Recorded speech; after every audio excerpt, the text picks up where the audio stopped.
The mark of being a true Christian is to love. And that is the mandate of God, mandate of Jesus, to love one another as I have loved you. So kining gugma nga standard ni Kristo mo unay gugma nga atong puy-an. Yung gugma lisod ang pahigugma. Higugma sa imong kaaway lisod. Unya mo may mandate sa Ginoo nga higugma nato. Ingon remain in my love. Sa ato pa. Unsa na to paghimo nga nagpabiling kita sa gugma ni Kristo nga mura nga sa ato adlaw-adlaw nga buhaton. Dala-dala si Kristo bisag asa sa opisina, sa pagpanguma, asa nga mga pagparehag sa atong panginabuhi, anaa si Kristo. In a word, diniyos ang atong buhat muna ang pagpabilin o timaan na kita nagpabilin sa gugma ni Kristo. Ingon niya, pahigugma nato sa katao, ipasabot nga muuyon kita sa ilang mga buhat ka dili maayo. Ang paghigugma sa taong usa ka dili maayo sumala sa gugma ni Kristo nga way kinutuban. Ang paghatag o tsansa sa tao nga mabag-o mo ang paghigugma. Ang paghigugma sa tao sumala sa isugo ni Kristo mo nga kanang paghatag kaniyang kanang tsansa nga mabag-o ang tao bisa pa man sa iyang kahuyangan. Sa atong pasaulog karon to complete the 12 apostles, muna kalimatay man si Judas, umiluin pang Isos, muna si Matias, muna ay puri. All of them died of martyrdom, the 12 apostles, in different forms of death. Pero among them, the one who died in old age, muna si Juan, the writer, the evangelist, and the apostle. Kanang wala mamatay si Juan, ang evangelista, sa madugoon nga kamatayon, kundi namatay siya sa pagkatigwangon. Muna nga taas ang iyang mga basahon.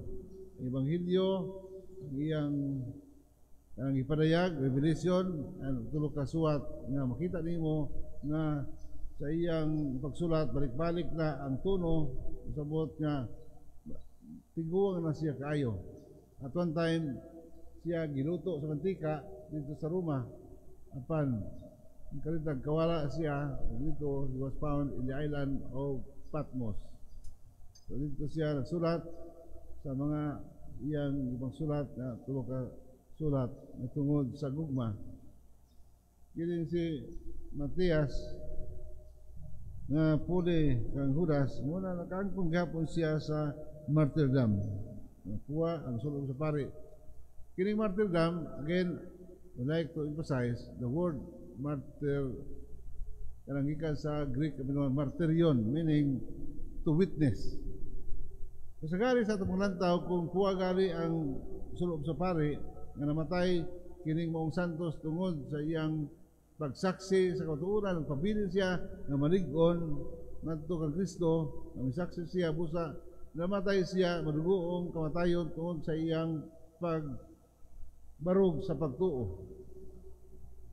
Na sa ato nga ingon nga pag-reward martyryon witness, ang atong pagtuo is a kind of martyrdom. Ang atong pagsimba matag adlaw is a martyrdom, witnessing Christ's love for His people. Ang atong diniyos nga mga buhat sa opisina, kanabang matilanon, that is martyrdom.